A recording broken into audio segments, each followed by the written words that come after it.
How to unblock on Snapchat. Hi everyone, welcome back to another episode. Today I'll be showing you the ways to unblock people on Snapchat. So first thing first, you know the drill. Update your application. For that, go ahead and open up your Play Store and on the search box type in Snapchat. And once you type in Snapchat, instead of open, if you see update, then tap the update button and wait for the application to be updated. After you're done updating your application, click the open button and then log in into your account. Once you're logged in, tap the Bitmoji icon from the left hand side corner and tap the gear icon. After that, scroll down right to the bottom and here you'll be able to see blocked. So just tap the blocked button.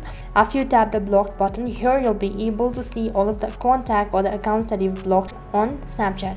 So in order to unblock it, just tap the cross icon located right in the corner and tap the yes button. As soon as you do that, the particular contact will be unblocked. Soon start sending snaps and messages on Snapchat to this particular user.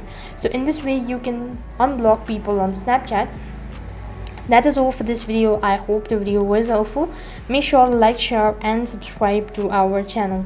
Thank you for watching. See you in the next video.